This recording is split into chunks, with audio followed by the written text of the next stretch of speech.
son bastante conocidos como periodistas. Teresa, pues, fue corresponsal de guerra, estuvo en varias guerras, en varios conflictos bélicos, en Líbano, en Israel, en Yugoslavia, etcétera, etcétera.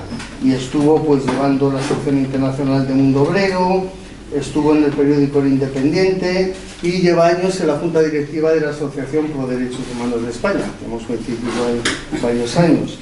Rafa Fraguas, periodista ya desde el 74, efectivamente, fue miembro de la redacción fundacional del diario El País y, bueno, ha estudiado sociología también y tiene un doctorado con una tesis sobre el secreto de Estado.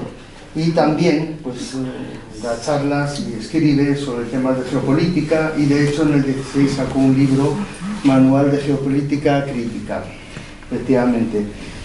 Roberto Tornamira está en el comité de redacción de Tribuna Socialista, donde publica artículos, también en otros medios, portavoz del Comité para la Alianza de Trabajadores y Pueblos, es militante socialista y también sindical de UGT, y impulsó en enero pasado un manifiesto con el título de Alto a la Guerra, que hubo una rueda de prensa frente al Congreso de los Diputados, y Victoria Rodríguez, que no tengo datos de ella. Así que es activista de Mujeres de Negro, que es una organización que nació en Israel, una organización pacifista, nació en Israel en enero del 88 y, bueno, pues protesta contra la ocupación y la violación de los derechos humanos en aquel momento y luego pues ha ido extendiendo a otros países, con la guerra de Yugoslavia, en Italia, etcétera, etcétera. Así que yo ya me callo, por favor, los móviles, antes de que se me olvide, desactivados, y ya me siento y tomas tú la palabra, Teresa. Sí, eso no le hago ni caso. Vale. Bueno, buenas tardes a todos y gracias por estar aquí. Yo estoy aquí como moderadora, no sé lo que voy a moderar, pero porque ya ellos se moderan, pero sí, controlaré un poco los tiempos y también, pues a la hora del coloquio, pues que nos salgan temas que van a salir, seguro. Alcanzar la paz, no, o terminar la guerra, ¿cómo es el título de nuestra? Alcanzar la paz. Ucrania, alcanzar la paz y... Sí, bueno, y el desarme nuclear. Y el desarme nuclear. Sí, son dos grandes objetivos que en este momento parecen muy lejanos, muy difíciles. Yo creo que lo contrario de la guerra no es la paz, lo contrario de la guerra es la negociación. Es lo que cambia la dinámica de la guerra. Y, en fin, vivimos en un momento por lo que cuando uno escucha a los políticos, a nuestros políticos europeos, en el que eso parece que ni se plantea, está muy lejos ese planteamiento de que hay que negociar. Estamos hablando también de nuestro futuro, no solo del futuro de Ucrania y de Rusia, estamos hablando del futuro de Europa, porque parece que vamos un poco... El otro día, hablando con un amigo que fue cónsul de España en Jerusalén y que también estuvo mucho tiempo en la embajada española en Rusia, lo describía muy bien. Él decía, es que parece que vamos sonámbulos hacia el desastre. Así describió lo que él sentía que estaba haciendo Europa. Bien, de todo eso, creo que todo eso es de lo que vamos a hablar, de lo que vamos a reflexionar. No creo que encontremos una receta que lo solucione la situación, pero siempre el pensar y reflexionar sobre algo ayuda, y en eso estamos. O sea que yo le doy la palabra aquí a mi colega Rafael, que somos colegas también de época. Antes él decía que él es coetáneo de... ¿quién? ¿De Martínez Campos? El general Martínez Campos, el de la Estatua del Retiro. Vale, bien. Vale. Yo suelo decir en broma que estoy a punto de salir del 19. O sea que andamos... Y es un compañero muy querido y que siempre hemos estado un poco en posiciones parecidas. En momentos, desde la guerra de Irak, aquí y otros, en los que nos encontramos. No muchos, nos encontramos algunos, ¿no? Rafa. Muchas gracias, Teresa. Muchas gracias, Pedro, por invitarnos a este foro de gente progresista y gente comprometida con causas tan bellas como la paz. Y gracias también por dedicar una tarde bonita de primavera a escucharla. Bueno, con Teresa he compartido miedo también, ¿verdad? Sí. Sobre todo cuando estábamos en los frentes, ella en Palestina, yo estaba en Irán, en Irak también, en Afganistán, en fin. Bueno, hoy, el asunto que tratamos hoy es un asunto bastante complejo, por eso os pido por favor que seáis condescendientes con lo que os voy a contar, porque quizá os dé demasiados datos y no quiero aturdiros en absoluto. Me gustaría tener alguna idea más simple para poder hacer inteligible un tema muy complejo como este, pero bueno, lo voy a intentar. Hay es decir, este conflicto, esta guerra planteada abiertamente en Ucrania, presenta 4 líneas de explicación que coinciden con las líneas de explicación de todo conflicto geopolítico, que serían 4 pautas, 4 leyes, 4 axiomas casi. Uno de ellos es la conflictividad en la arena internacional, la segunda sería la complejidad, la tercera serían las representaciones o percepciones que cada Estado tiene sobre sí mismo y sobre sus rivales, adversarios o vecinos, y la cuarta serían las intersecciones de intereses entre unos Estados y otros. Entonces, siguiendo este pequeño esquema, que es el esquema mediante el cual se puede explicar sencillamente esa complejidad que tiene el mundo geopolítico, pues estamos viendo que se dan estas 4 dimensiones: conflicto permanente, complejidad, percepciones enfrentadas y la intersección de intereses. Bueno, ¿qué sucede? O sea, ¿qué es lo que desencadena esta guerra? Yo creo que para poder llegar a la paz hay que saber qué es lo que desencadena una guerra. Entonces son 2 percepciones antagónicas.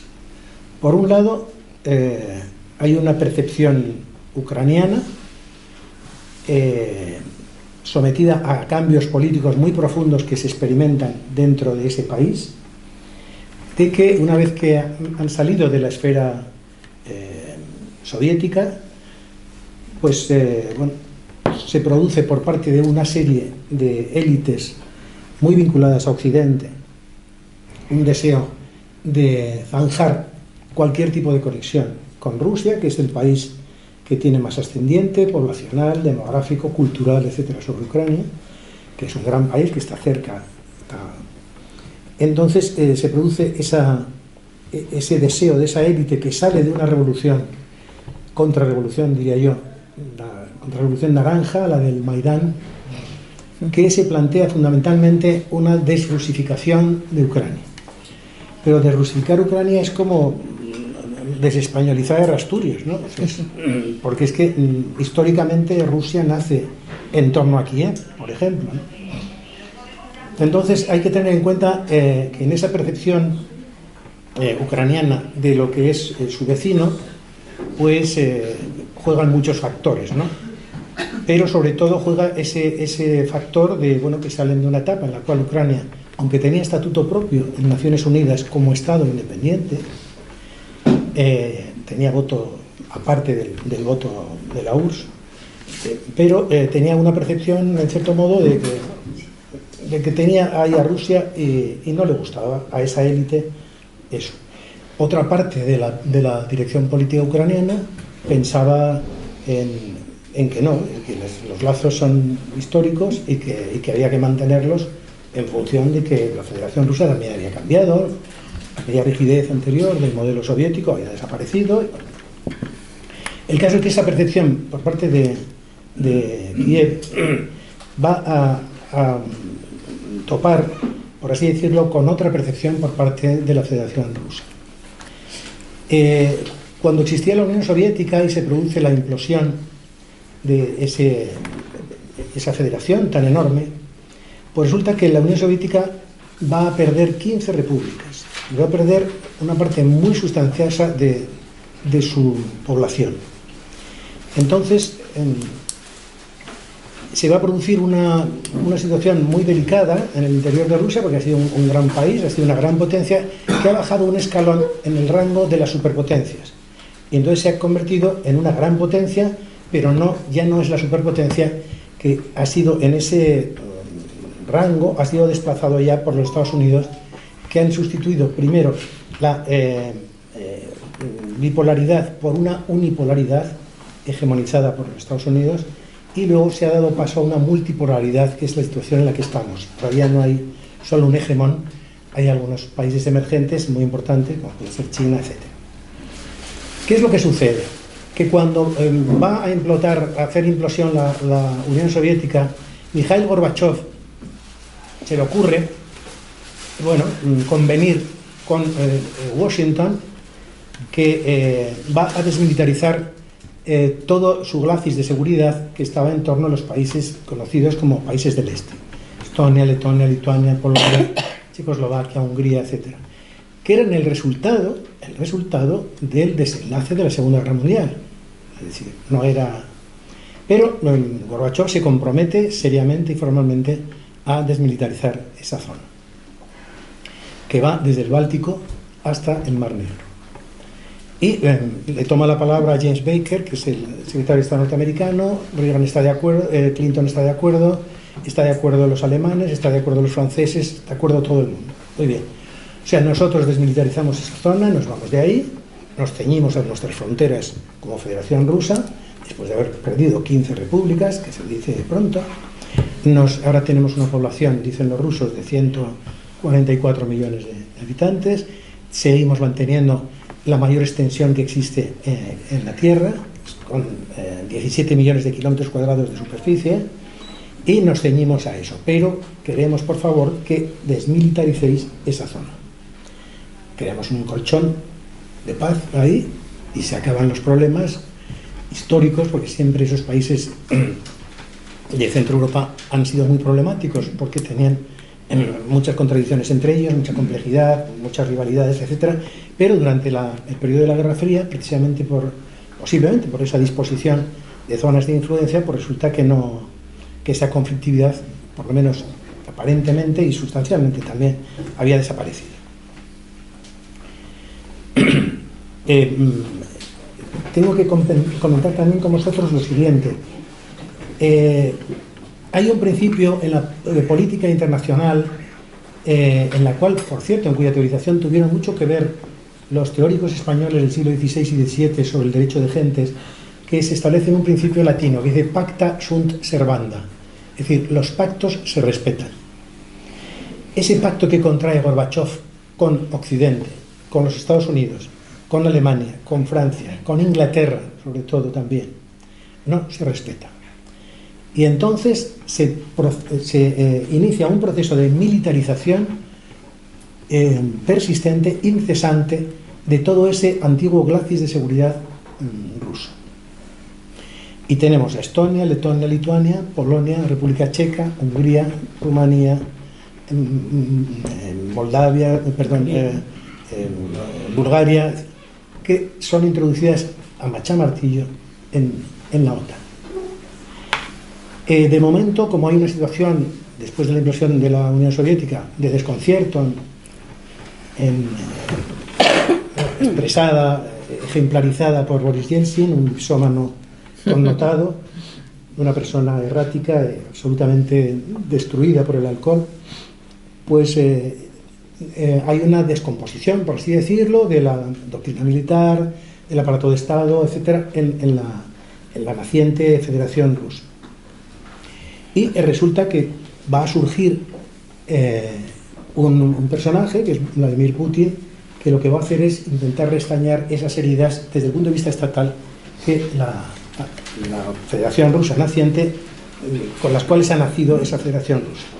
Entonces hay una recomposición del Estado, hay una recomposición del aparato económico, una recomposición del aparato industrial, energético, armamentista, y entonces se produce primero una execración del régimen de Yeltsin y una acreditación por parte de Putin de su propio método para reconstruir lo que había sido un gran país, un país importante desde el punto de vista geopolítico. Pero claro, hay de esos países que se han independizado, por así decirlo, o han salido de la órbita soviética en función de la implosión soviética y tal, pues está Ucrania. Entonces se plantea por parte de las autoridades ucranianas introducirse en el mercado común europeo, en la Unión Europea. Pero aparece Washington y dice, no, antes de entrar en la Unión Europea, vosotros os metéis en la OTAN. Y es ahí donde viene el problema. Porque claro, la frontera ucraniana dista exactamente 560 kilómetros de Moscú. El hecho de estar ya en la OTAN de otros países, como puede ser Polonia, Estonia, Letonia, Lituania, etc., y el estatuto otánico permite el despliegue de armas nucleares, no solo tácticas, sino también estratégicas, en esos territorios incorporados a la OTAN, pues es percibido, ¿os acordáis que os hablaba de las percepciones? Es percibido por Rusia como una amenaza real. La posibilidad de que haya misiles, incluso con carga nuclear, a 560 kilómetros de Moscú, o sea, de Madrid a San Sebastián, para entenderlo, pues resulta que no. Es decir, las autoridades rusas dicen, no, esto no puede ser. Aquí o ponemos pie en pared o desde luego... O sea, ¿qué es lo que se persigue con esto? Se trata de desafiar a un país como el nuestro después de salir, después de haber hecho votos por la pacificación europea, por haberse desmilitarizado, haber retirado y tal. Digo que esa es la percepción que los rusos tienen. Y entonces dicen, no, esto se tiene que acabar. Pero eso está espoleado por un factor muy importante. Ucrania, como sabéis, es un país muy grande, de los países más grandes de Europa, tiene una enorme riqueza de tipo, sobre todo agrícola, tiene una buena industria, fruto de su etapa soviética, tiene un gran potencial también nuclear desde el punto de vista de la energía eléctrica consumible, de origen nuclear. Es un país importante, pero tiene una zona muy importante de su población y de su territorio que es de cultura, de idioma, de lengua, pues es rusófona, es decir. Y curiosamente, con esa revolución que os hablaba, o contrarrevolución naranja del Maidán, ¿qué es lo que pasa? Que aparecen políticas de tipo neoliberal dentro de Kiev, el gobierno de Kiev es el gobierno de Ucrania, que empiezan a menospreciar la importancia minera que tenía esa zona rusófona y oriental de Ucrania, donde la minería durante el periodo soviético había sido mimada por Moscú por la importancia que tenía la industrialización dentro del esquema de valores y de planificación que había adquirido en la Unión Soviética. Entonces empiezan a desmantelar las minas y se produce un problema social gravísimo, porque la gente, es decir, hay un proceso de inmiseración prácticamente de los sectores mineros del Lugansk, del Donetsk, del Donbass, que está en la zona oriental. Y entonces, por parte del gobierno de Kiev, de los predecesores de Zelensky y del propio Zelensky, pues se va a producir una política de desdén, una política primero de desdén, luego agresiva y luego ya punitiva contra esa población rusófona de la zona oriental de Ucrania. Y va a haber una impugnación muy fuerte por parte de la población local diciendo, tenemos hambre, queremos una atención política, económica hacia esta zona, no puede caer en la depravación que implica la aparición de tiburones que compran las minas por 3 perras, despiden a mansalva, etcétera, ¿no? Y entonces se produce un problema social grave, muy grave. ¿Y qué se le ocurre al gobierno de Kiev? Pues desencadenar una guerra en la zona. Una guerra con artillería y todo, aviación. Y las víctimas fundamentales son los dirigentes de los grupos prorrusos que están articulados en el interior de esa importantísima zona del país, minera. ¿Quién va a llevar a cabo la política punitiva de castigo, de persecución de todo lo rusófono, cambiando los símbolos, cambiando toda la cultura local, el habla se prohíbe, se mata a dirigentes políticos de partidos políticos que existían allí y tal? Pues un sector fascista y nazi del ejército ucraniano, que es un sector que tiene origen, como sabéis, en la Segunda Guerra Mundial. Los sectores más criminales de las SS vertebradas por Alemania son ucranianos, o letones, fundamentalmente. Estos son los herederos, y son los que llevan a cabo esa política punitiva en base a un discurso ultranacionalista, antirruso, anticomunista, antisocialista, antipartidos demócratas, antidemocracia. 14.000 muertos en esa zona. 14.000 muertos. Sobre todo del pueblo, de los pueblos de Lugansk, Donetsk, etc. Evidentemente, los lugareños rusófonos de allí piden ayuda a Moscú, y Moscú, que ha solido ser bastante respetuoso con los acuerdos y los tratados internacionales, no siempre, pero normalmente, y por lo menos de manera formal, pues de momento se reprime, pues no quiere líos, no quiere demasiados líos, no vaya a ser que se cabren, pero desde luego no está dispuesto a que asesinen a gente por el hecho de ser rusa, por hablar, por tener su cultura, o por reivindicar unas condiciones económicas y unas condiciones de existencia determinadas. Y entonces, en el interior en el interior de esas zonas se van a producir procesos de intentar acreditar formalmente un estatuto autonómico, de autonomía respecto del gobierno de Kiev, que no les hace caso, y se producen referendos mediante los cuales la población opta por mantener esa identidad rusófona y por vincularse o pedir la protección de Moscú para que le proteja contra esas agresiones que está sufriendo por parte del gobierno de Kiev. No por parte del gobierno de Kiev solo, sino por parte del sector hegemónico nazi del ejército ucraniano. Es que esto es muy importante para lo que luego os quiero explicar, si me da tiempo, y no me quiero extender. Pues te quedarían 3 minutitos. 5. Dame 5. Bueno, entonces, ¿qué es lo que va a suceder? Que se produce la secuencia, es decir, vosotros habéis atacado a la población rusófona y tal, ¿verdad? Entonces nosotros vamos a proteger a esa tal. Se producen referendos favorablemente a los rusos, se produce también una sintonía importante y una coyuntura política que es aprovechada por la Federación Rusa para hacer algo parecido en Crimea. Crimea de origen tártaro, pero que tiene una población rusófona también, y que es la salida natural de un país tan grande como Rusia al Mar Negro. Es decir, en función de una fragmentación, de una rotura de la Unión Soviética, que le había desprovisto prácticamente de salida al Mar Negro, resulta que aprovecha la ocasión en Rusia y dice, bueno, pues ahora se produce otro referéndum también en Crimea, prorruso, etc. Y se dotan de ese estatuto de autonomía que les vincula a Moscú. Entonces, bueno, a todo esto el proceso ese el dogal que se va cerrando en torno, según perciben los rusos, en torno desde el Báltico hasta el Mar Negro, incorporaciones a la OTAN, pues resulta que los rusos dicen, bueno, se ha terminado. Y entonces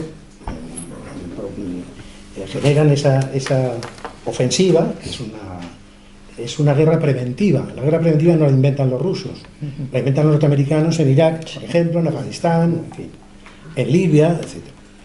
Entonces recurre a ese mismo recurso, valga la redundancia, y desencadena esa irrupción en el territorio ucraniano para forzar a que deje de hostilizar a esas zonas rusófonas, entre otras razones, y para decir que Rusia no puede permitir convertirse en un Estado fallido, que es lo que al parecer quieren los halcones de Washington y de Londres, no olvidemos lo de Londres, basados fundamentalmente en el deseo permanente de la geopolítica y de la doctrina geopolítica occidental anglosajona, fundamentalmente, de dividir Europa.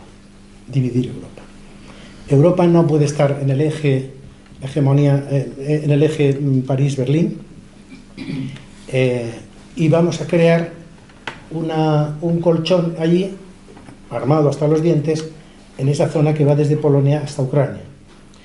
Y vamos a fragmentar Europa porque Londres no ve nada bien que Alemania se convierta en la potencia hegemónica de Europa, y menos Francia todavía. Fijaros los conflictos que ha habido entre franceses, alemanes, ingleses, 2 guerras mundiales, etc. Entonces eso es más o menos el planteamiento. Ahora, si me permite solo un minuto más, sí. ¿Qué es lo que está generando? ¿Qué es lo que está generando esto? Está generando unas tomas de posición a escala geopolítica mundial extraordinariamente importantes y graves. Aparece China. Es decir, ¿por qué China apoya o no condena a los rusos en esta actividad? Pues entre otras cosas porque está viendo que cuando las barbas de su vecino ruso veas pelar, pon las tuyas a remojar, dice el refrán, ¿no? ¿Quién va a ser el siguiente objetivo de los halcones estadounidenses que viven de la guerra? El complejo militar industrial estadounidense vive de crear guerras. Y fijaros la historia reciente de Europa desde Vietnam, del mundo desde Vietnam, Libia, Afganistán, Siria, Yemen, todo está ahí, ¿no? Palestina, etc. ¿Y qué es lo que sucede entonces? Es decir, China, pese a que está llevando a cabo una política a largo plazo de extensión, de paz, etc., pero en cierto modo no le interesa que acabe esta guerra. ¿Por qué? Porque es que los próximos son ellos. Entonces están obligados, por definición casi, a apoyar a los rusos. ¿Por qué? Además, contraviniendo un principio extraordinariamente evidente. El mayor éxito diplomático que ha tenido los Estados Unidos en su historia ha sido desactivar la alianza entre Pekín y Moscú en el año 72 con la visita a Pekín de Richard Nixon. ¿Os acordáis, no? Bueno, ahí se montó una bronca fortísima entre los rusos y los chinos, y entonces ya respiraron tranquilos durante una temporada diciendo: aquí no tenemos al coco, porque el coco para los Estados Unidos es una alianza euroasiática. ¿Quiénes salen más perjudicados de esta guerra? Además, naturalmente, de los ucranianos, que están sufriendo muchas muertes, además de los rusos, que también están muriendo en gran cantidad y tal. La gran perdedora es Europa. Por ejemplo, Alemania. Se le ponen bombazos en el Nord Stream 2, que es el canal de gas ruso que viene desde el norte de Rusia y que alimenta la industria nacional y el auge industrial alemán. Se le pone un bombazo por inducción, posiblemente el servicio secreto norteamericano, por manos noruegas y por manos británicas, y se terminó la recepción de gas natural. ¿Y qué pasa con Alemania? Pues Alemania ha dado muchos problemas en la historia europea, como habéis visto. Ahora tiene un programa de rearme de 100.000 millones de euros. Otra vez volvemos. ¿Por qué además? Porque claro, Alemania ahora tiene una retaguardia con una Polonia ensoberbecida, diciendo que quiere la gran Polonia, que se quiere comer también a Ucrania, primero amistosamente, y ser el eje favorito de los británicos y de los norteamericanos en contra de ingleses y franceses. Fijaros el cacao que se está montando por la irresponsabilidad de determinados señores que han ido concatenando.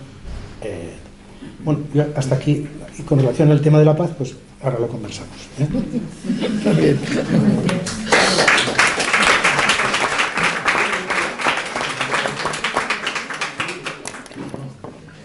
Bueno, Rafael ha hecho una descripción de ese complejo, de este puzzle que tenemos en Europa, yo creo que muy clara. Tienes dones didácticas también. Y ahora tienes la palabra, Roberto. Bueno, muchas gracias, Teresa. Gracias a los organizadores, Pedro, por haber contado con nosotros para poder participar de este acto tan interesante, ¿no? Yo anunciar, se lo decía a Pedro y a los compañeros de la mesa, que a las 8:30 me tendré que marchar porque tengo a las 8:30 una videoconferencia de la coordinadora del CATP. Les he dicho que voy a llegar tarde y lo voy a cumplir. Así que me iré de aquí a las 8:30 para llegar media hora tarde a esta videoconferencia. Entonces no me lo toméis como una falta de respeto si me voy en medio del debate. Voy a intentar aguantar en todo caso todo lo posible. Bueno, yo quiero complementar lo que ha planteado Rafael desde un punto de vista muy histórico y darle un punto de vista económico, porque hay algunas cuestiones que coincido con el planteamiento, pero hay otras que no tanto, ¿no? Y como también esto tenía carácter de mesa redonda, pues la polémica no está de más. Entonces, claro, es decir, Rusia está defendiendo a la población del Donbass, los rusohablantes de Ucrania. Sí, pero porque tiene intereses económicos que están siendo atacados por Estados Unidos. Si no tuviese esos intereses económicos que están siendo atacados por Estados Unidos, quizás la situación sería otra. Sea por una cuestión estratégica o sea por cuestión económica, ¿está justificado invadir el territorio de otro país? Yo digo que no.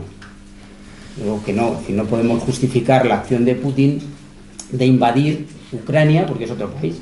Y esto es indudable, por muy fascista, por muy execrable que sea Zelensky, que lo es, que es un títere de Washington. De hecho, a mí personalmente me parece un personaje que están creando desde Hollywood, y es patético, ¿no?, el ver como Kiev hay días que parece un plató de televisión donde van ciertos mandatarios y ese día debe ser que llama Gila el que se pare la guerra, ¿no? Ese día no hay bombas, no hay drones iraníes. Bueno, es el producto, la situación que vivimos de la propaganda de guerra que hace como primera víctima de toda guerra a la verdad y a la información independiente, que no existe. No existe aquí, porque aquí nos dan la propaganda atlantista y no existe en Moscú ni en ningún punto de Rusia, porque allí pues Putin y su gobierno hace su propaganda y explica por lo que quiere explicar, ¿no?, que lleva año y medio, camino de 2, en una operación especial militar. Es decir, como si fuesen unas maniobras militares que no tienen mucha importancia, pero que los datos dicen que no te los puedes creer, porque como hay datos muy diversos y muy contradictorios, pero hablan de 100.000 muertos en cada bando, al margen de los 40 o 50.000 víctimas civiles en Ucrania. Bueno, en todo caso es una barbaridad, sean más, sean menos, es una tremenda barbaridad. Y este es el punto de vista que tenemos en el CATP y que inspira este manifiesto que está firmado por casi 2.000 personas, muchas de ellas del Estado español, y de 35 países de todo el mundo, sobre todo particularmente de Europa, donde planteamos un punto de vista que no es equidistante, porque mucha gente nos ha dicho, bueno, es que sois equidistantes. Bueno, equidistante no, somos independientes, porque la pregunta es, ¿hay que posicionarse con Rusia o con Estados Unidos? ¿Por qué hay que posicionarse con uno de los dos?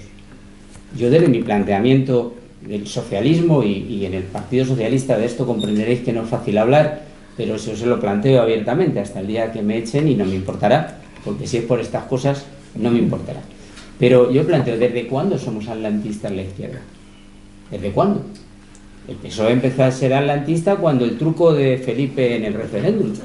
Antes de eso éramos OTAN, ¿no? Va a ser fuera. ¿Y por qué? Bueno, vale, nos hicisteis el truco, pero es que yo sigo estando en contra de que haya bases militares de extranjeras en mi país. Estoy en contra de las bases de Rota y Morón.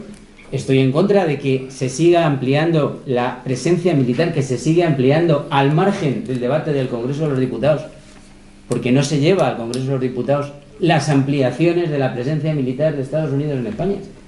Bases desde las que se ha estado operando en las guerras en África y en Oriente Medio. De ahí la participación de España en la guerra de invasión de Irak, que nunca fue juzgada. Que los criminales de guerra están libres campando a sus anchas. De ahí la ley del embudo en los tribunales internacionales que decía Pedro. Entonces, nuestro punto de vista es independencia, no equidistancia. Equidistancia es que nos da igual. No nos da igual. Nuestro punto de vista es que no estamos ni con uno ni con otro. Ni con los oligarcas rusos que se repartieron los sectores estratégicos después de la Unión Soviética o durante los últimos años de la Unión Soviética y que son oligarcas, tan oligarcas como los ucranianos que tienen intereses en el cereal y en las minas ucranianas.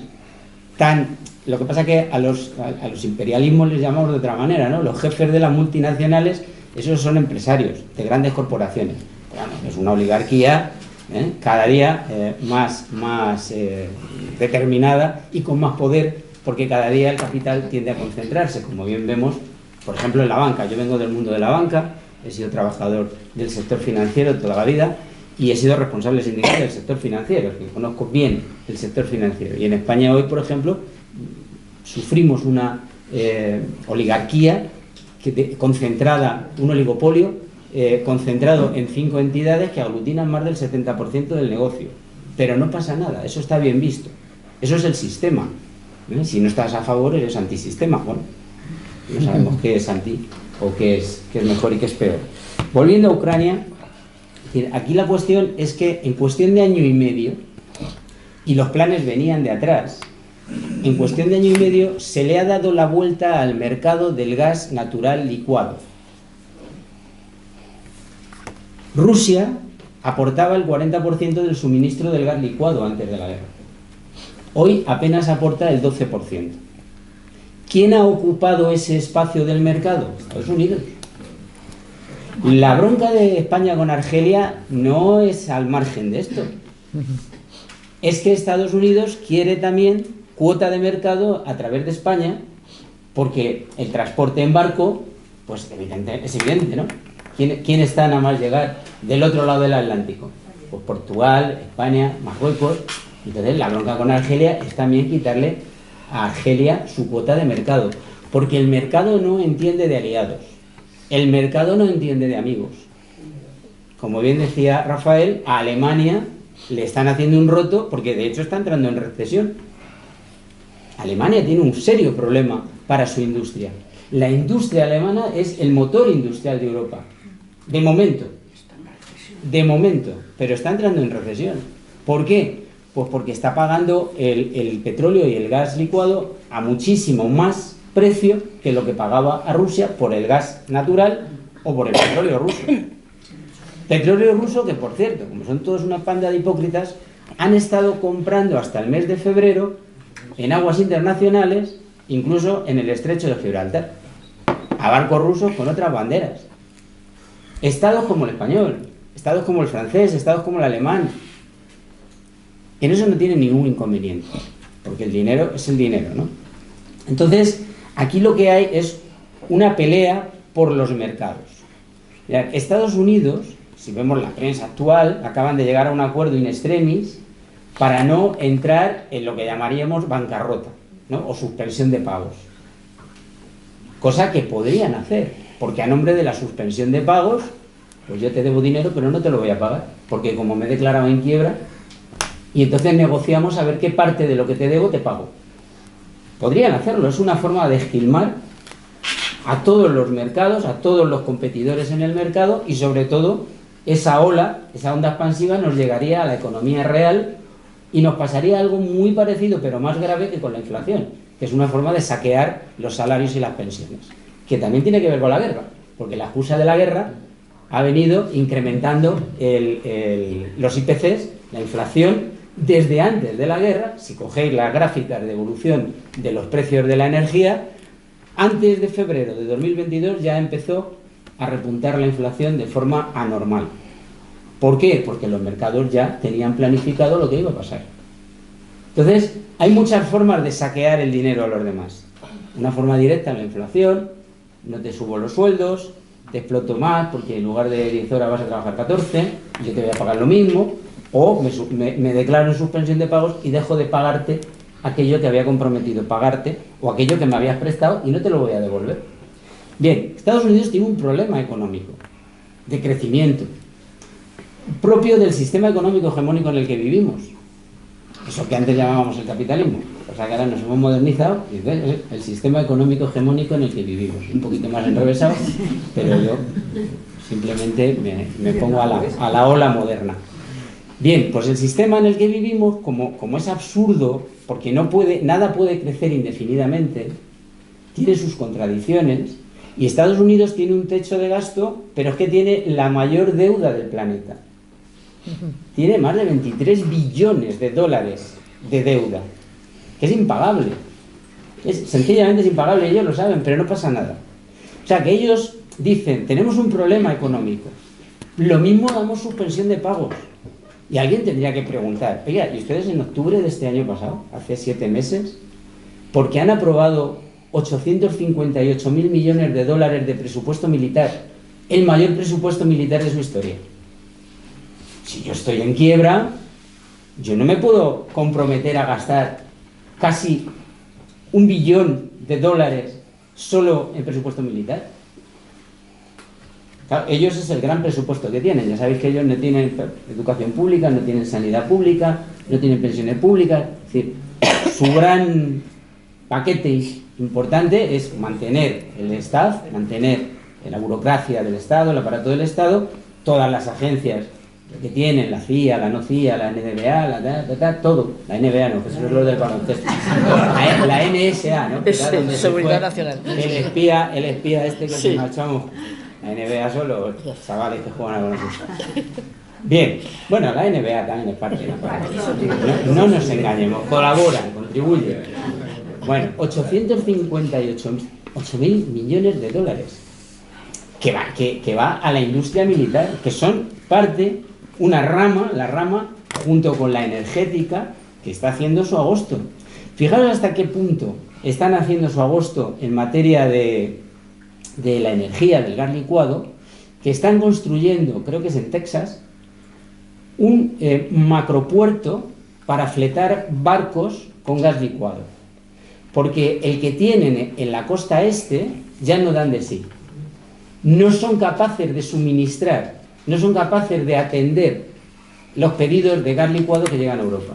Han multiplicado por más que 100 su exportación de gas licuado. Esas son las motivaciones de la guerra. Y también las que ha dicho Rafael, claro, el acoso hacia la frontera rusa, porque se quieren hacer con ese mercado. Porque cuando estalló la Unión Soviética, cuando cayó el muro de Berlín, cuando Gorbachev, no sé si lo hizo sabiendo o sin saber, pero aquel tema de la perestroika, fue un mal negocio. Y fue un mal negocio, pero para Estados Unidos sobre todo fue una expectativa de negocio. Y ellos pensaban que los que se iban a hacer con aquellos mercados fueron ellos. De hecho, le dieron más de 20.000 millones de rublos. No sé si fue al propio gobierno Gorbachev o ya a Boris Yeltsin, para lo que llaman pues la liberalización de los sectores estratégicos. ¿Qué pasa? Que los rusos, sobre todo los que eran de los antiguos comités centrales del PQS, dijeron, ¿cómo? Que esto se lo va a llevar la ESON, que esto se lo va a llevar la tal, esto ya nos hacemos cargo nosotros. ¿Y de quién es Gazprom? ¿Y de quién es tal? Pues de ellos que se han apropiado de la propiedad del Estado de la antigua Unión Soviética, que no habría que confundir con Putin, más que nada porque él lleva a gala que él se referencia con Stolypin. Stolypin fue un ministro zarista, no tiene nada que ver con la revolución del 17, ni con la URSS, ni con nada. Avisarme si voy... Sí, te quedan, como te he dicho él, tres minutitos. Pues lo remato diciendo que viendo esto, lo que nosotros no podemos, y nosotros, los alemanes que de Die Linken, que tienen una bronca importantísima porque hay una ruptura en Die Linken, el partido de la izquierda en Alemania, hay una bronca importante y de hecho puede que hasta se extingan, porque hay el aparato del partido que está a favor de los créditos de guerra, del presupuesto de guerra, de los 100.000 millones de euros, y algunos diputados que han dicho que no están de acuerdo. Y de hecho en febrero hubo una concentración ante la puerta de Brandenburgo de más de 50.000 personas diciendo que no. En Change tenéis, podéis entrar, hay una cuenta donde se pueden firmar, lógico que firmen los alemanes, con más de 800.000 ciudadanos que han firmado diciendo no a la guerra. Nosotros hemos conseguido 2.000 firmas, es verdad que no son 2.000 firmas en la puerta del metro, son 2.000 firmas de debate, son 2.000 firmas de discusión, de criterio, de aportación de datos y de elementos, que podéis sumaros, luego os lo diré si queréis, es manifiesto.altoalaguerra@gmail.com. Ahí mandáis un mensaje, quiero recibir toda la información y el manifiesto, y automáticamente os lo mandamos. Acá hay no sé si es una fundación, la Fundación Eisenhower o una asociación que acaban de hacer público un documento precioso, donde dicen muchas cosas de las que venimos diciendo desde hace meses en este documento, pero aportan ellos cosas que dicen que su propio país lo que no se puede convertir es un país para la guerra, porque viene siendo desde hace ya muchas décadas en un país para la guerra.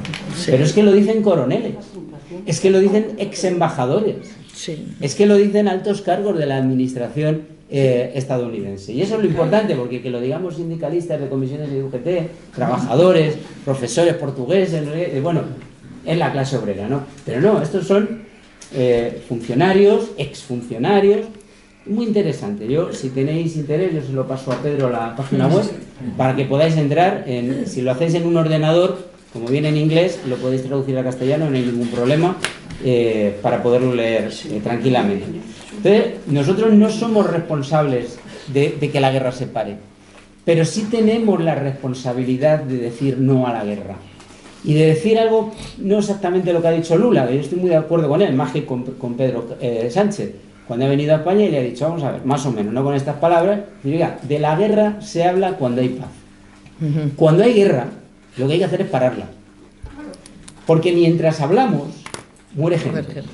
Mientras hablamos, se destruye un país, se destruyen sus infraestructuras, se destruyen sus ciudades, sus casas, sus viviendas, sus trabajos, como pasó en los Balcanes, donde no sabían mejor manera de privatizar todo lo público de la antigua Yugoslavia que bombardeando las fábricas, destruyéndolas y luego reconstruyéndolas en manos privadas. Que esa es la operación que siempre hay detrás de la guerra, que es el interés económico. Y permíteme una cuestión solo ya sobre... Tienes que ir terminando. Ya termino. Pero es muy importante para darle pie a Victoria, para que si ella quiere siga por ese hilo o por el que ella quiera, claro, el de las sanciones. Mira, ahí releí hace poco los decretos de Napoleón a principios del siglo XIX contra Inglaterra, que obligaba a sus aliados europeos a no comprar mercancías, ni materias primas, ni productos elaborados a Inglaterra. Bueno, aquello terminó con el Imperio Napoleónico. Y fue Napoleón el que impuso las sanciones. Ahí lo dejo. Claro.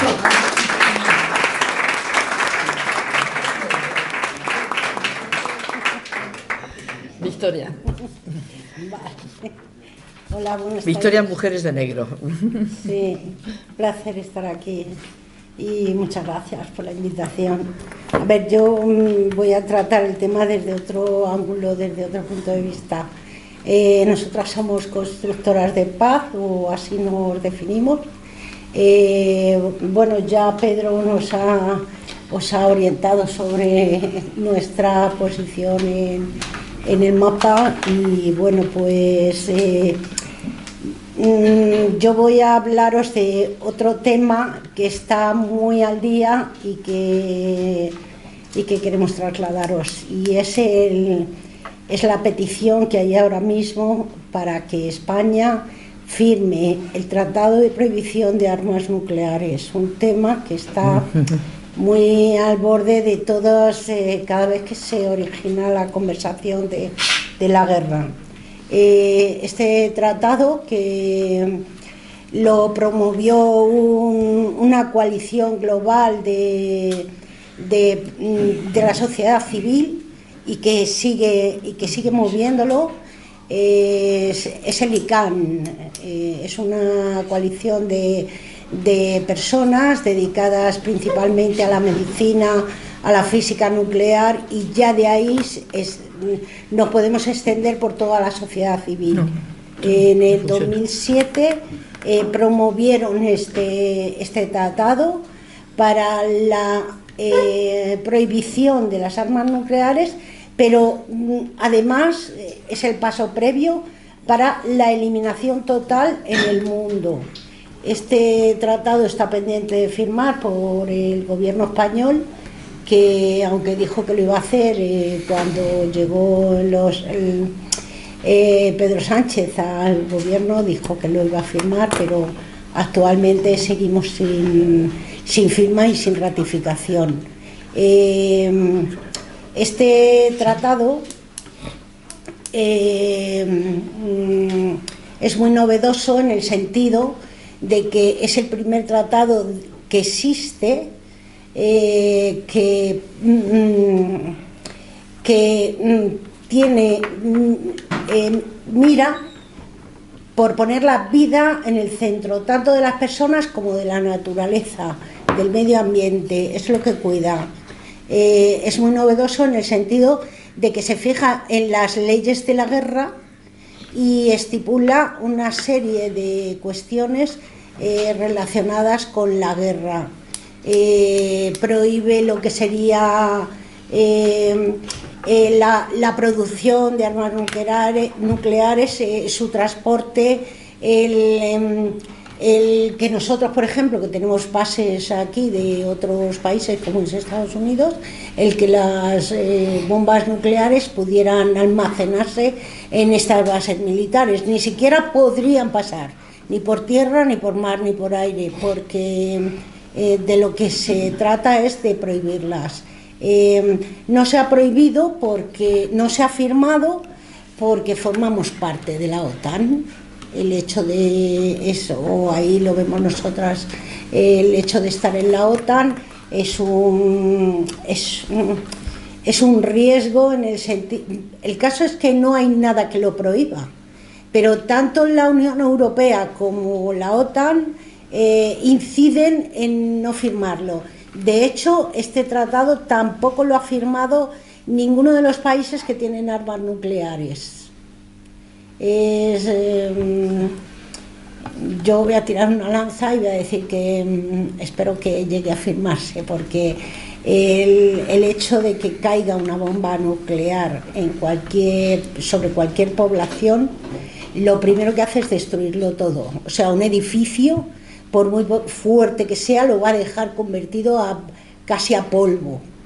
Y si eso hace con un edificio, ¿qué no hace con las personas?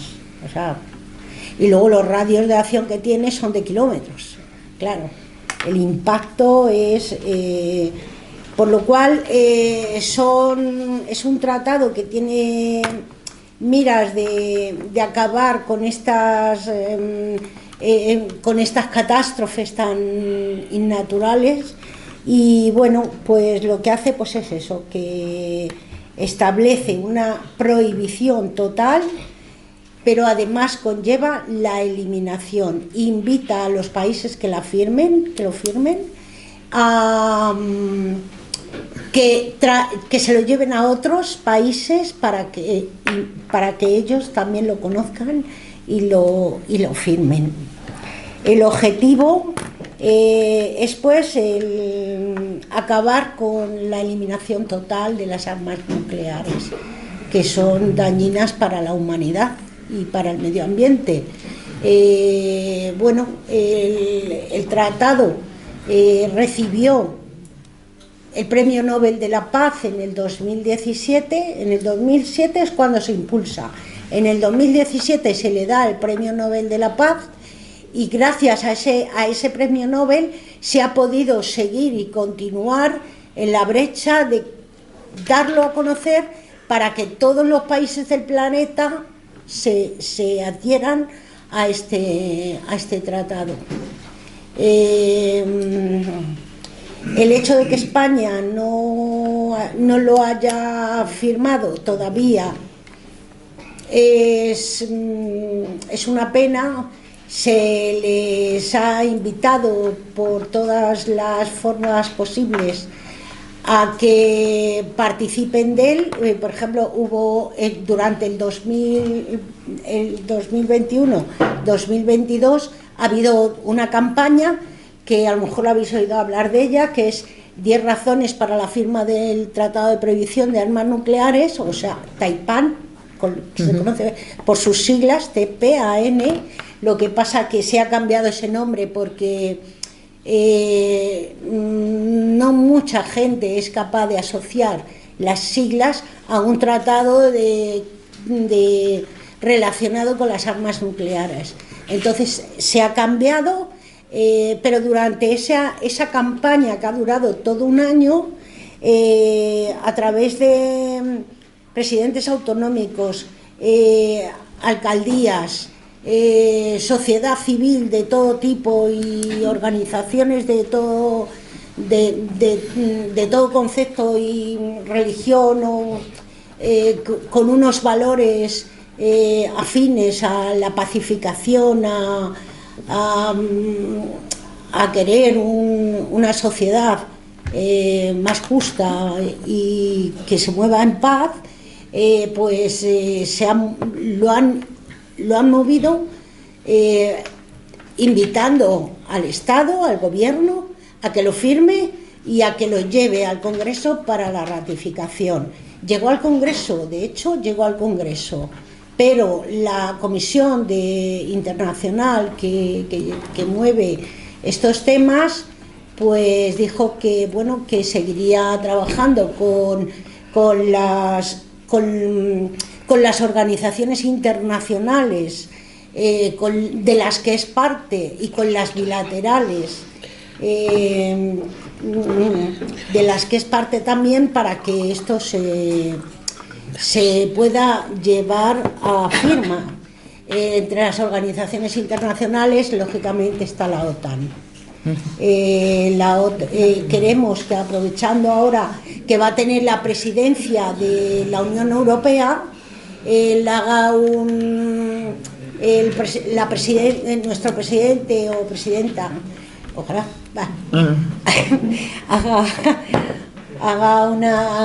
lo lleve a la presidencia, lo firme y sea como un líder dispuesto a la pacificación y a la diplomacia.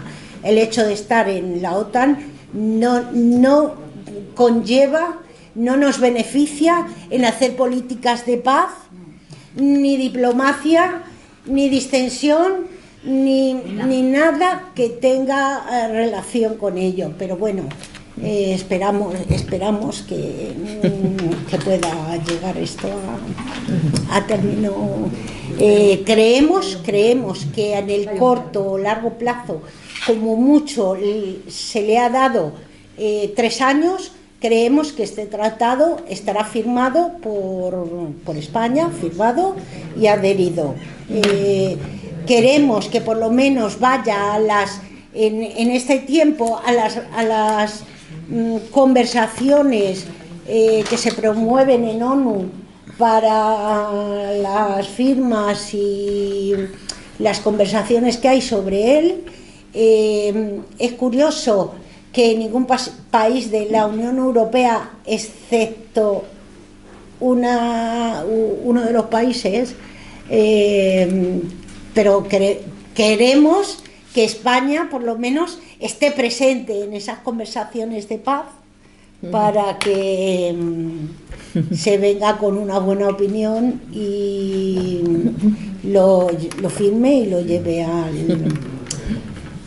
al Congreso para que sea ratificado. Ahora en el 2022-23 esta campaña, como dije antes, al no reconocerla con ese nombre, se le ha cambiado el nombre, se le ha dado una imagen visual y se invita a toda la sociedad civil, tanto organizaciones como cualquier persona a nivel individual que quiera apoyar esta campaña o participar de ella. Hay muchas formas de participación. Pues se le ha cambiado el nombre y el nombre es Alianza por el Desarme Nuclear, porque a lo que queremos es llegar al desarme total y global. Y bueno, está en marcha ahora mismo y hay una página web donde os podéis adherir. Y bueno, creo que ya no digo mucho más, aparte de, bueno, es un detalle muy bonito. Sí, a ver, ¿qué es lo que dicen las mujeres pacifistas sobre toda esta temática? La mujer pacifista, desde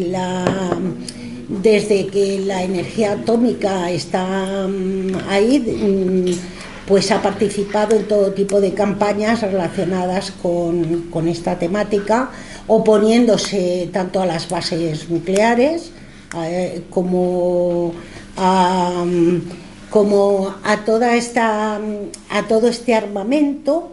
Se ha manifestado, lo ha hecho de todas las maneras posibles y conocidas, incluso ha sido creativa para acabar con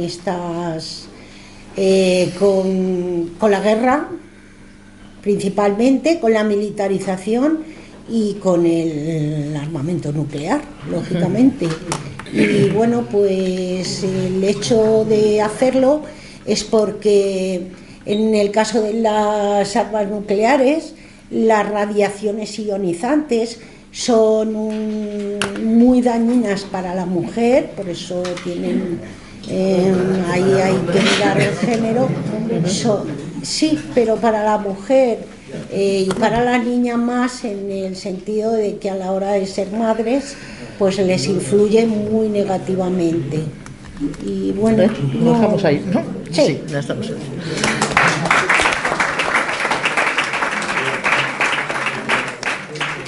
Bueno, ahora vamos a dar paso a las intervenciones desde ese lado de la sala. Yo creo que hemos tenido una mesa muy complementaria. La visión más de tipo económico que ha dado Roberto, la visión histórica, política, que ha dado Rafa. Y con respecto a esto último que has sacado como el planteamiento del desarme nuclear, era un término que no había salido. Y de lo que estamos hablando, no podemos olvidar que Rusia es una potencia nuclear, la mayor potencia nuclear, y que todo el discurso que también ha explicado Rafael, de estas ganas de derrotar a Rusia, de aplastar a Rusia, de debilitarla, es que es muy difícil que una potencia nuclear se deje aplastar. Con lo cual, si somos lógicos, estamos no solo arruinando a Europa, porque Europa está bastante arruinadita con esto, sino yendo, pues como decía este amigo que os he mencionado antes, el cónsul de España, yendo como sonámbulos hacia el desastre. Por lo tanto, la idea de parar la guerra no es solo una idea moral, es también una idea de supervivencia, que la tenemos que tener presente. Y ya sin más... Uy, madre mía, cuántas palabras. A ver, me parece que estaba aquella señora del fondo, la primera... 3, 4. ¿Perdón? Que he sido la mujer en Palestina, etc. Pero has hablado de un tratado que se quiere firmar por el desarme. La pregunta es, ¿cuántos países han firmado ese tratado? Los que no tienen armas nucleares, seguramente. Sí, efectivamente. Los que no tienen armas. Claro. Ha sido firmado, o sea, para que pudiera entrar en vigor, que está en vigor desde el 2021, ha sido firmado, como cualquier tratado, por más de 50 países. Una vez que 50 países firman y ratifican, pasa a estar en vigor, con lo cual las armas nucleares ya están ilegalizadas, son ilegales. Pero España todavía no lo ha firmado, a pesar de que no tiene armas nucleares. Menos Hombre, mal. Yo diría que España importa poco en esto. Pero, o sea, a mí me importa los que tienen tenemos, armas. O sea, no me imagino a Israel, a Estados Unidos, a Rusia, a la India, Pakistán, no sé cuáles me estoy dejando. Francia también. Vale. Espera. Sí, es que se me han olvidado, había otra por allá, pero bueno. Sí. Hala, tú, sí. Bueno, creo que la mesa ha estado muy completa, desde luego, y agradezco. Pero hay antecedentes de este conflicto que no se han mencionado, y es el regalo que en 1954 hizo Khrushchev, ya. Como él era ucraniano y todo era la Unión Soviética, le regaló a Ucrania Crimea y el Donbass. El Donbass es muy rico, el Donbass tiene de todo, ¿eh? No solo Rusia es la potencia más rica del planeta en materias primas, sino que el Donbass es uno de los trozos más representativos. Entonces, los intereses económicos pueden existir, pero el corazoncito del Donbass yo creo que ha primado a la hora de tomar parte, por lo que se ha dicho en este asunto. Y luego el que Zelensky diga que si no le devuelven Crimea no hay paz, está clara su posición mismo o su obediencia a una Unión Europea decadente, a una OTAN que no es precisamente una organización caritativa, que podía haberse disuelto cuando se disolvió el Pacto de Varsovia. También sabemos lo que es la OTAN, sabemos las intenciones, sabemos que Estados Unidos está en decadencia industrial y lo único competitivo que produce es armamento. Ya no hay coches, ordenadores, bla, bla, bla, todo eso. Entonces tiene que protegerlo. Y esta movida, planificada hace 2 años, como decisiones en periódicos ricos, que se ha dicho una vez por los medios, por estos medios tan obedientes también y tan silenciosos que no entiendo, porque hasta la televisión pública juega con esto. Entonces, este plan se está cumpliendo y les está saliendo muy bien. Y tienen un sistema de información mundial mejor que nadie. Con ello, lo que están consiguiendo es revitalizar su industria. Tienen pedidos para 4 o 5 años y la paz se alcanzará cuando ellos lo decidan, porque no van a poder dar salida a tantos pedidos. Ya volverán a inventar otra guerra. Lo saben hacer. Entonces, ¿qué hacer? Estamos en España, tenemos armas nucleares que no son nuestras. En cualquier momento, como ha dicho Lavrov, la próxima guerra mundial será nuclear. Está claro.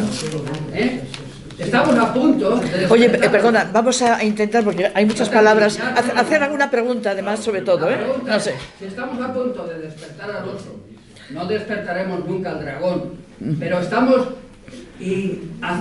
posiblemente despertando al pastor alemán, como se ha dicho aquí. Entonces, ¿qué podemos hacer? La movilización del pueblo español está dormida.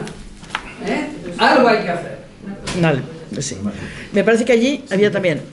Ya no, vale. Tú al lado y por allí también, ¿no? Sí. Es lo que se me ocurre. Sí, intentar todos ser lo más precisos, breves y... Sí, muy simple. Bueno, agradeceros a todos la introducción. Estoy muy de acuerdo con algunas tesis que ha enunciado Roberto y bueno, y con otras que han otros compañeros. Pero claro, yo, digamos, hago una reflexión aquí entre nosotros, gente de izquierdas, trabajadores. Claro, esto de la guerra es un enorme fracaso. Un enorme fracaso también nuestro.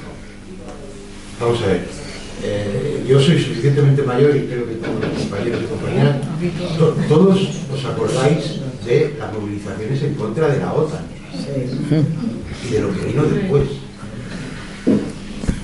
Fracasamos de una manera estrepitosa. Algunos podemos decir, nos traicionaron.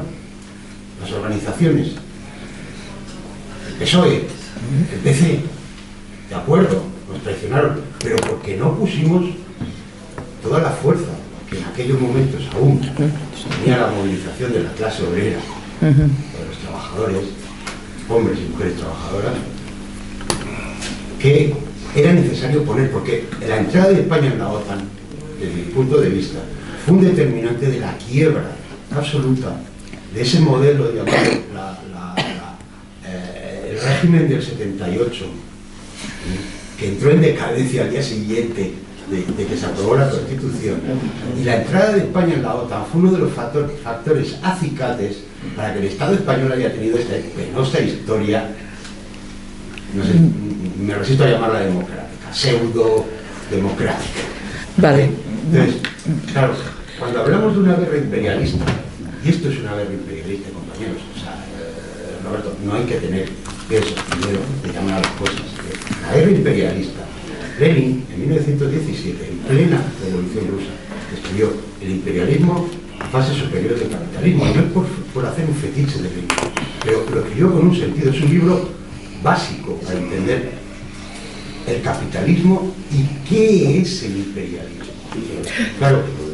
Sí, pero yo os voy a pedir una cosa. No podemos hacer otra mesa redonda y intentar hacer preguntas concretas. Sí. ¿Por qué lo escribió? Sí, pero es que es una tesis lo que estás haciendo ahora mismo. Y una tesis no tenemos tiempo para eso. Sí. No. Pero déjame terminar. Vale, sí. Porque la guerra imperialista siempre tiene dos partes, dos potencias. Y el socialismo nunca puede estar, nunca, en una o en otra. Porque dentro de la guerra imperialista no hay ni socialismo, ni izquierdas, ni derechas sindicales. Ya está. Vale. Luego, tú quieres...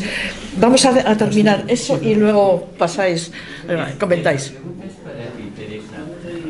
Por ejemplo, cuando fue la guerra de Vietnam, sí, la imagen de la niña que salía del escudo cayéndose la piel, ¿cómo cuestionó en Estados Unidos?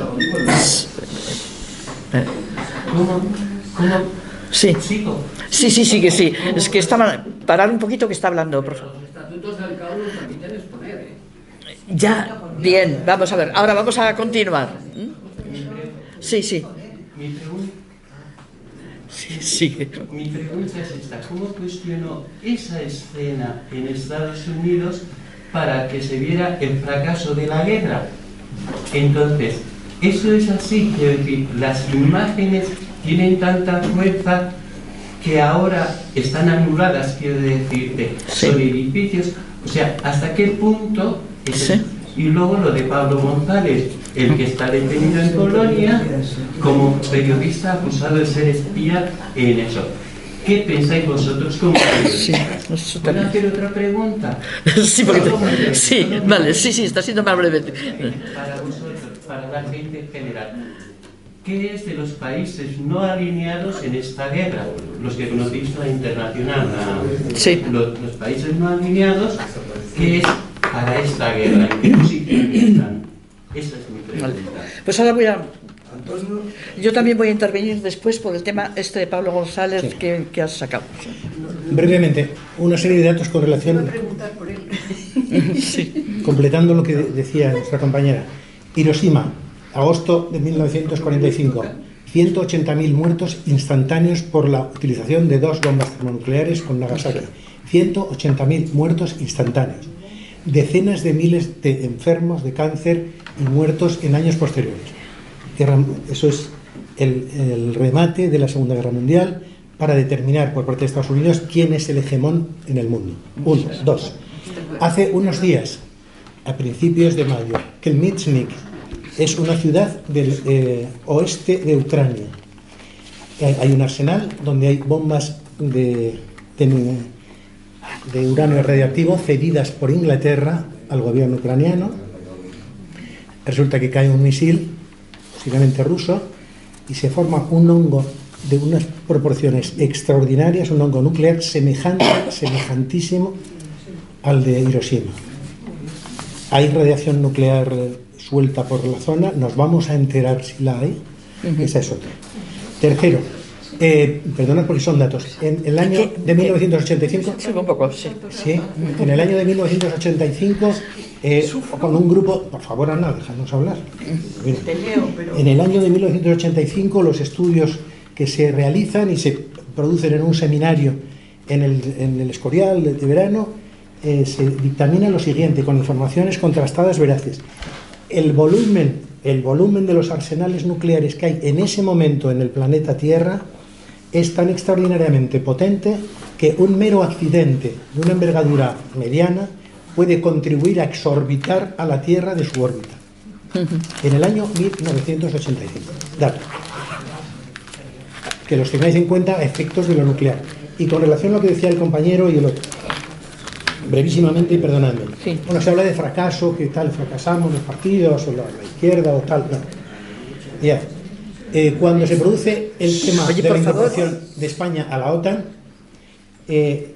la historia de nuestro país pesa mucho en determinadas mentes y en determinadas cabezas. ¿Cuál había sido la característica fundamental de la política en España desde el siglo XIX, mediados del siglo XIX, hasta la dictadura franquista? La irrupción y la autonomía política del ejército en la vida política de nuestro país. Entonces hay gente desde el PSOE, incluso desde mi periódico, Javier Pradera concretamente, que se les ocurre, por cierto era jurídico-militar, se les ocurre decir, bueno, la única manera que tenemos en España de neutralizar políticamente esa autonomía del ejército y sus irrupciones en la política española es meternos en la OTAN. Se olvidaban de que países que estaban en la OTAN como Grecia y Turquía habían tenido regímenes militares fascistas o parafascistas sin el menor problema, y estaban en la OTAN desde los finales de los años 50. Entonces, para llegar a determinadas afirmaciones hay que tener en cuenta también la secuencia histórica. Entonces, tener en cuenta que hubo un desconcierto gigantesco. Y otro dato que os puede venir muy bien: cuando se produce el conteo de los votos sobre el referéndum de la OTAN, se produce, yo soy sociólogo y lo sé porque me lo han dicho gente que estaba allí, sociólogos, catedráticos, etc. Se produce un apagón de hora y media, un apagón en el conteo de hora y media sobre la incorporación o no de España a la OTAN, para que lo tengáis en cuenta y que lo pensemos. Entonces, son pequeñas precisiones que quería hacer, y muchas gracias por las preguntas. Gracias. Bueno, mirad, 3 o 4 cosas telegráficas y salgo corriendo, me disculpáis. Incluso si polemizo con algún compañero de la mesa, también. No polemices y te vas, macho. Después del 78, el ejército hasta hoy sigue irrumpiendo en la vida política de España, porque el jefe del Estado, ese que dice que es rey, es jefe de los 3 ejércitos. Por lo tanto, el hecho de que España entrase en la OTAN y en la Comunidad Europea no quiere decir que el ejército haya dejado de irrumpir o de participar de la vida política española. Y la monarquía participa de la vida política española. No os creáis eso que os cuentan de que no participa en nada. Yo ya sé que aquí no os lo creéis. Mirad, alguien ha dicho, bueno, Estados Unidos ya no produce coches, solo produce armamento. No, Estados Unidos produce coches, produce de todo. Produce vaqueros, Levi Strauss. Lo que pasa es que no los produce en Estados Unidos. Lo ha externalizado todo. Hemos convertido a China, entre todo el planeta, en el taller del mundo, y luego les acusamos de que es que contaminan. Y de claro, coño, si tú has quitado tus fábricas, las has llevado a China, porque allí cobran un 10% del salario que tú pagabas en Estados Unidos, y ahora les dices que contaminan. Bueno, esto lo digo para que me invitéis a otra charla sobre ecología, si queréis, que la verdad es que se está aquí muy a gusto. Lebron no sé si dice que la próxima guerra mundial será nuclear. Bueno, la segunda ya lo fue. La segunda, los pepinazos. Otra cosa es que la próxima vez que saquen los armamentos nucleares, pues va a ser infinitamente peor que lo que pasó en Hiroshima y Nagasaki. Porque la tecnología, por desgracia, en este caso, pues ha evolucionado para mal. Ha evolucionado para más destrucción.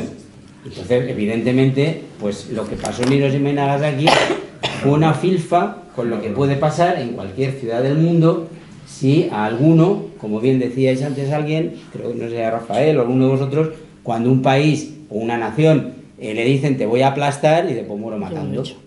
Si me vas a aplastar, muero matando, ¿no? Es una reacción casi de acción-reacción, ¿no?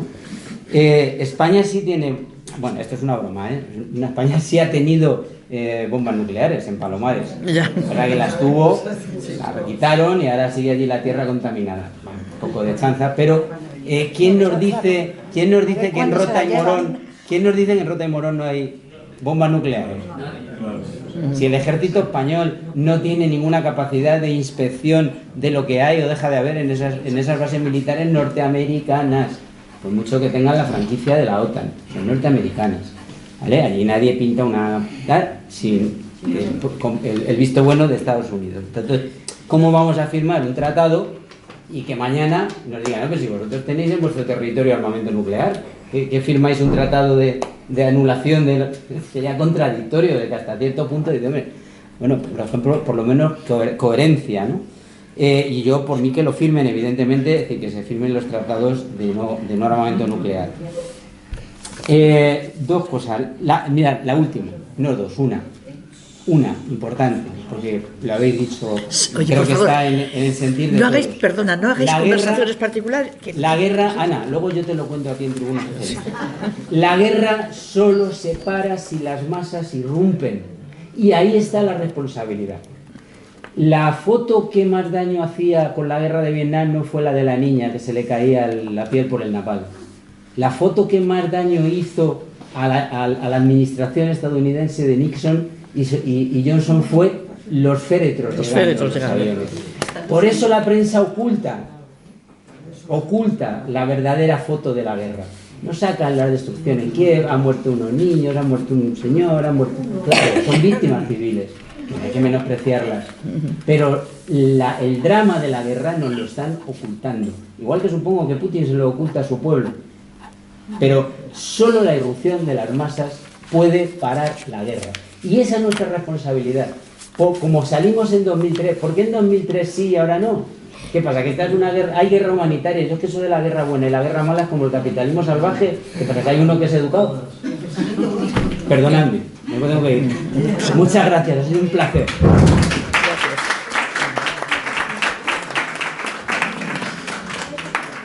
Bueno, aunque estoy de moderadora, me voy a asignar un momentito la palabra, porque tú has tocado un tema que tiene directamente relación con la comunicación y con el periodismo. Y has mencionado el caso de Pablo González. Creo que quizá es una de las características de las guerras en general, pero en algunas se agudiza la idea de que la verdad deja de importar. Es lo último que importa. Y eso forma parte tanto del lado de aquí como el lado de allá. Eso lo he explicado. Pero, ¿cómo se tapa la verdad? Yo creo que más importante que lo que se dice es lo que no se dice. O sea, lo que pasa con esta guerra es que no nos están contando muchas cosas. Muchas de las que ha contado, por ejemplo, Rafa antes. Eso no está en los medios. Poca gente lo tiene en mente. Y de ahí la importancia de una información que intente dar claves. Hay alguna gente que lo hace. Y bueno, tú y yo conocemos yo creo que los dos lo admiramos, a un colega, Rafael Poch, que antes de la invasión salía en las televisiones. Y ahora, pues no. ¿Por qué? Una persona que conoce muy bien el mundo ruso, porque ha estado allí tiempo, y porque daba claves que no son las que interesan. Ahora mismo, eso para relacionarlo con el tema de Pablo González. Tenemos un colega español desde hace más de ya creo que son 15 meses, ¿no? 15 meses encarcelado en prisión preventiva en Polonia, acusado de espionaje. Me imagino que casi todos sabéis el trasfondo que hay. Él es nieto de un niño de la guerra, nació en Moscú, hasta los 9 años estuvo viviendo en Rusia, luego vino con su madre a España y tiene la doble nacionalidad, como tienen muchísimos de los descendientes de los niños de la guerra. Es decir, tenía elementos que a ojos de la policía polaca, y hay que marcar mucho el tema de Polonia. Tú has mencionado ahora que la situación que tiene Alemania, es que ahora parece que quien manda en Europa es Polonia. Y démonos cuenta qué tipo de gobierno tiene Polonia. Entonces, en ese punto estamos en Europa. Y la situación de Pablo González es aberrante, tremenda. Y hay que, sobre todo, a mí me afecta en cuanto el silencio de los medios de comunicación. Eso es lo más escandaloso. Digo, no es general, hay siempre honrosas excepciones, y yo tengo que mencionar aquí al Diario Público, que está siguiendo el tema desde el primer momento, también otros como Infolibre, pero los grandes medios han desertado de su obligación de informar y están acogiéndose a la visión y a la intoxicación que está llegando desde Polonia y básicamente de la Fiscalía polaca, porque es que esto lo van a tener que justificar. Mantener a un periodista europeo durante más de un año encarcelado, si luego no hay nada que puedan demostrar, y parece que no tienen pruebas, porque ya tenían tiempo de tenerlas. Lo que sí tienen son sospechas y sobre todo un clima que, por lo que a mí me ha llegado en Polonia, atroz de hostilidad a todo lo ruso, que es histórico, no es pero que ahora tiene más razones. Con lo cual, creo que Polonia se ha convertido en un país peligroso para alguien con un perfil como el de Pablo González, que además, esto se me ha olvidado decirlo, ejerció como periodista durante mucho tiempo en la zona del Donbass, que tú has mencionado. ¿Eso qué quiere decir? Lo sabemos todos los periodistas. Si tú cubres la guerra que comienza en el 14 del ejército ucraniano y de estos sectores nazis del ejército ucraniano contra la población del Donbass, y tú eres un periodista que habla ruso por allí, quiere decir que tienes contactos con los dirigentes secesionistas del Donbass, es decir, con lo que en este momento se considera como algo así como el símbolo del mal.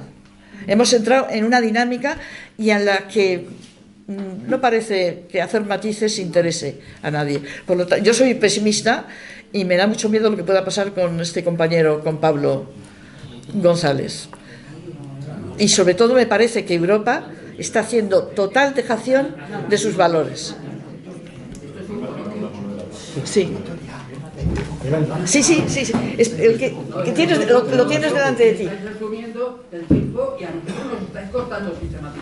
Vale, estamos contestando también, de todos modos sobre la mesa. Si es que no has preguntado, perdona, tienes delante de ti una persona. Sí. Por favor. Si no has preguntado. Por lo último que me has planteado, sí. Quería abundar en, posiblemente sea una leyenda urbana, ¿no? Pero la existencia de inmensos fondos de reptiles que están comprando a los medios. Inmensos. Es decir, tanto a las empresas como, por supuesto, a los profesionales. Porque es indecente el discurso que se escucha en las emisoras de radio, que son las que tienen mayor influencia sobre la opinión, absolutamente vergonzoso. Es decir, estoy convencido que hay profesionales que se están haciendo el verano y la casa de la playa. Y en segundo lugar, el compañero magnífico que nos ha abandonado ha hablado de las manifestaciones de hace 20 años, del 2003.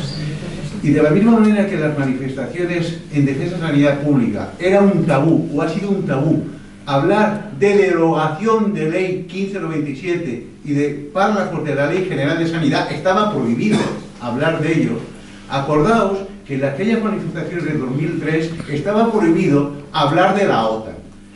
Y de la misma forma que en el 2003 el PSOE nos utilizó como masa de maniobra, en el año 2003, sobre todo en Madrid, a los que hemos salido a la calle para defender la sanidad pública, me temo que nos estaban utilizando para lo mismo, para echar a la señora Ayuso. Pero por supuesto que no mencionáramos a la bicha. No sé si me... Sí, cogemos unas cuantas y luego... y perdón, último, también lo va a mencionar el otro compañero. Es curioso que la derecha, empezando por la derecha española, que ha sido celosa defensora de las virtudes del ejército, y sobre todo del servicio militar profesional, conscripto, es decir, obligatorio, curiosamente, por generación casi espontánea, a partir de determinado año, es la derecha en toda Europa la que elimina el servicio militar obligatorio. Ojo, y digo, siempre lo digo a los amigos, cuando a mí me declaran inútil, podéis imaginar cuándo, di saltos mortales. Pero, curiosamente, ha sido la derecha, para buscar paz social y paz política, la que eliminó el servicio militar obligatorio. Y eso posiblemente nos explique algo de esa paz en nuestras calles. Perdón, no está eliminada, simplemente está bloqueada. No, en un momento concreto pueden decir, vuelve otra vez, porque no se llegó a eliminar. Vale. Yo simplemente a Rafael era... vamos a ver, como estamos hablando de la perspectiva de la paz, tenemos el caso de Suecia y Finlandia, que han tenido estatutos de neutralidad. Incluso en el caso de Suecia tuvo una política histórica pacifista activa, es decir, vamos a hacer una neutralidad activa a pesar de que también tiene una industria armamento impresionante. Pero bueno, el caso es que Suecia, yo hace poco estaba hablando con gente de Finlandia y la sorpresa es que te puedo decir una cosa, desde la derecha extrema hasta la extrema izquierda apoyan la incorporación a la OTAN. Sí. Eso es lo tremendo. Entonces, te estoy hablando incluso hasta la extrema izquierda. Sí. Entonces, ¿esto qué os dice, no? Y ya la segunda cosa, Victoria, es simplemente informaros que Irlanda, la República de Irlanda, ha firmado y ratificado el tratado, firmado ya por 92 países, de prohibición de armas nucleares, que yo sinceramente le veo ahora mismo, puesto que está amparado en la ONU y porque hay 92 países de todo el mundo que lo han firmado ya, lo veo como un objetivo muy importante para, vamos a decir, para las izquierdas de cualquier país del mundo. O sea, el luchar por la firma de ese tratado me parece una cosa elemental que prácticamente, por ejemplo en España, se desconoce. O sea, y fue un gran éxito en Naciones Unidas porque todos los países de la OTAN, el día que se votó, votaron en contra, menos el Países Bajos, que dijo que bueno, que se lo podía votar, pero el resto de la OTAN se salieron y torpedearon la reunión en la Asamblea de Naciones Unidas para que no tuviera la posibilidad de esa reunión. O sea, me parece una cosa extraordinaria que se haya firmado eso en la ONU y que además lo hayan firmado tantos países del mundo. Y concretamente Irlanda Victoria es firmante y ratificante del tratado, para la información lo digo. Bueno, eso son muchas cosas, es bastante complicado todo, pero bueno. Yo solo quería puntearos algunas cosas a propósito de las que habéis planteado. Bueno, yo creo que no es necesario corromper periodistas cuando las empresas están actuando como correos de transmisión del discurso dominante, discurso neoconservador y neoliberal. El problema en nuestro país y en toda Europa y en todo el mundo es una alianza tóxica entre el neoliberalismo y el neoconservadurismo. Lo hemos visto en Estados Unidos y vemos su expansión por Inglaterra, incluso por Francia, es decir, eso es terrible. ¿Por qué? Porque eso es la enemistad pura con la democracia. Al capitalismo financiero ha dejado de interesarle la democracia y eso es gravísimo, porque es un enemigo enorme, muy difícil de desmontar. Eso como primera providencia. Segundo, lo que decía, que lo que nos ha traído aquí hoy también es ¿qué se puede hacer por la paz? Entonces, yo quisiera intentar responder a eso con toda la complejidad que implica, pero dejarme que sea telegráfico, que se quede. Bueno, lo importante para lograr, he estado hablando con diplomáticos precisamente para poder ofrecer una opinión de gente cualificada en torno a eso. Me dicen lo siguiente, yo les digo, bueno, ¿cómo salir del tema ucraniano, de esta guerra? ¿Cómo llegar a la pacificación? Me dicen varias cosas. La primera es, primero, hay un ambiente de rusofobia heredado de la etapa soviética, pero no heredado de la etapa zarista, más atrás de la etapa de los... se limita hasta Iván el Terrible, a la calificación, hasta el cisma de Occidente, donde todo lo oriental hay un se zanja, exacto, es el mal en general, lo oriental, luego por extensión lo chino, bueno. Entonces, con esa rusofobia como ambiente, como caldo de cultivo incuestionable en Occidente, porque no se cuestiona por parte de las élites, es muy difícil despejar el ambiente para lograr un mínimo de inteligencia y de concordia. Lo segundo es fundamental también, es la otreidad. Es decir, en uno de los diálogos... Otreidad. En uno de los diálogos platónicos se le plantea a Sócrates, le dice, bueno, maestro Sócrates, ¿qué es lo que sin ser alto no es bajo? ¿Qué es lo que sin ser grande no es pequeño? Y Sócrates dice, pues es lo otro. Es la otreidad. ¿Por qué? Porque si nos limitamos al esquema de lo grande y lo pequeño, lo rojo, lo azul, lo grande y lo pequeño, etcétera, vamos a la confrontación. Vamos a la confrontación, lo blanco, lo negro. Hay tonos intermedios, hay tonos grises.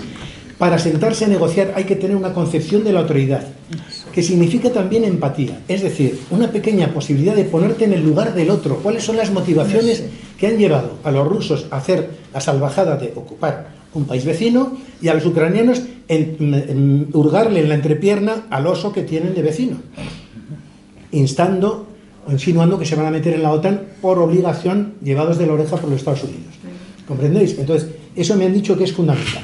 Tercero, la tercera pauta que me sugerían es que no se puede considerar que el exterminio del adversario va a llegar a la paz.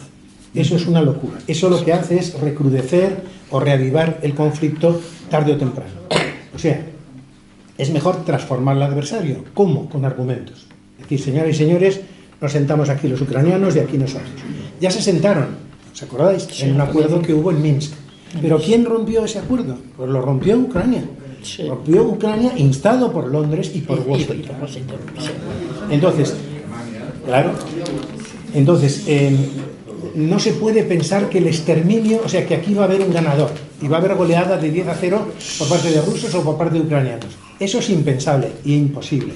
Entonces hay que pensar en qué medida se puede retroceder. Parece que las posibilidades de arreglo de esto van por lo siguiente. El primer paso sería conseguir un armisticio, un alto el fuego, inicialmente. Y luego un armisticio, es decir, vamos a dejar las posiciones tal como están ahora y vamos a sentarnos a hablar. ¿Cómo? ¿Qué ofrecemos? ¿Qué ofrece, por ejemplo, Rusia?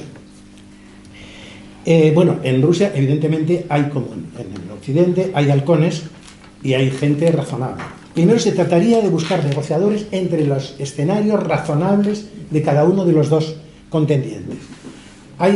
¿Todos los militares rusos son como el ministro de Defensa? No. Entonces hay que buscar los negociadores en ese sector. ¿Dónde hay que buscarlo? En Kiev. Pues en el sector no fascista, no nazi, que hegemoniza las decisiones de Zelensky.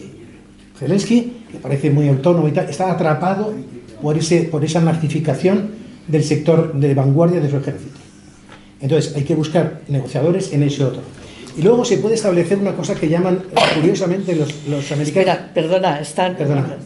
Es que... sí, pero no podéis acercar... Hay una mesa y hay un público, entonces no estamos en la misma posición. Él está explicando lo suyo, de ahí se supone que hay preguntas, pero no intervenciones igual de largas. No puede ser, ¿eh? Entonces, ¿se puede llegar a una situación ex ante, es decir, una situación anterior al conflicto? Sí. ¿Cómo? Primero, admitiendo una cierta revisión de fronteras. Es decir, bueno, ¿cuáles eran las fronteras de Ucrania? ¿Cuáles son las fronteras reales? ¿Cuáles son las fronteras étnico-culturales, religiosas incluso, diferentes, los uniatas, tal? Es decir, vamos a revisar una decisión posiblemente muy atolondrada que se tomó a la hora de dessovietizar la antigua Unión Soviética.